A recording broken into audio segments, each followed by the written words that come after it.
Pemerintah sedang menyiapkan regulasi berbentuk peraturan pemerintah, PP, untuk mengatur kenaikan upah minimum provinsi, UMP, 2026.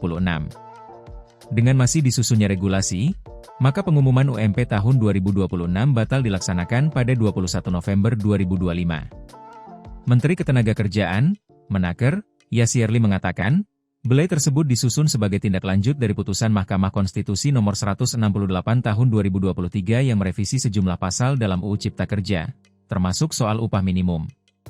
Putusan MK mengamanatkan bahwa upah harus mempertimbangkan keputusan hidup layak, KHL, buruh.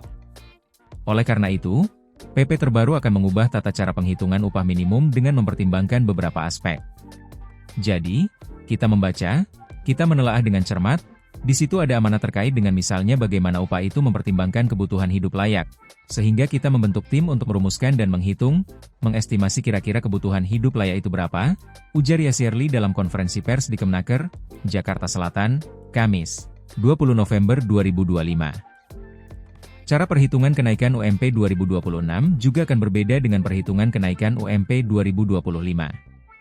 Sebagai informasi, UMP 2025 diputuskan naik serentak sebesar 6,5% dan diumumkan langsung Presiden Prabowo Subianto. Menurut Yasirli, kedepannya tidak ada angka tunggal yang menjadi acuan untuk kenaikan UMP. Hal ini demi mempersempit disparitas upah yang selama ini terjadi antar daerah. Jadi, tidak dalam satu angka, karena kalau satu angka berarti disparitasnya tetap terjadi. Jadi, kita sadar bahwa ada provinsi atau ada kota kabupaten yang memang pertumbuhan ekonominya tinggi.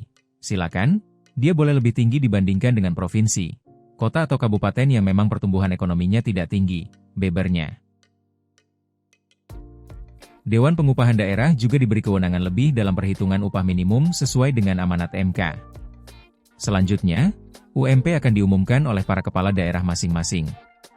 UMP 2026 pakai hitungan baru sementara itu, Direktur Jenderal Pembinaan Hubungan Industrial dan Jaminan Sosial Tenaga Kerja, VJSK, Kementerian Ketenagakerjaan, Indah Anggoro Putri menjelaskan bahwa UMP 2025 naik menggunakan satu angka, yakni 6,5%, karena putusan MK yang baru keluar di akhir tahun, tapi penetapan UMP tahun ke depannya akan menggunakan perhitungan baru.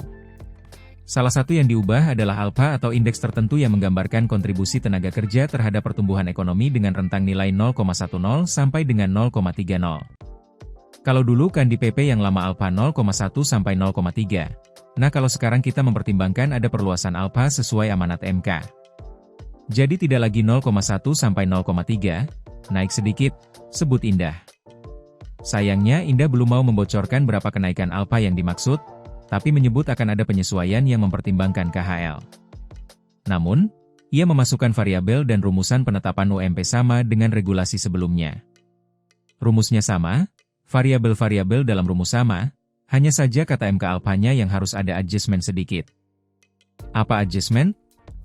Yaitu pemerintah harus mempertimbangkan KHL. Nah disitulah bedanya dengan penetapan upah yang sebelumnya, imbuh Indah. Mekanisme penentuan UMP, yaitu Dewan Pengupahan Provinsi, Kabupaten Kota yang merumuskan untuk kemudian direkomendasikan ke gubernur. Setelah itu para gubernur yang akan menetapkan dan mengumumkan ke publik. Dengan begitu maka kenaikan UMP tahun 2026 tidak akan ditetapkan pemerintah pusat. Mekanismenya Dewan Pengupahan Provinsi, Kabupaten Kota yang merumuskan, kemudian direkomendasikan ke gubernur. Nah gubernur yang menetapkan. Sama kalau itunya, variabel dan rumus, kayak yang dulu, cuman Dewan Pengupahan harus lebih diperankan, tutup Indah.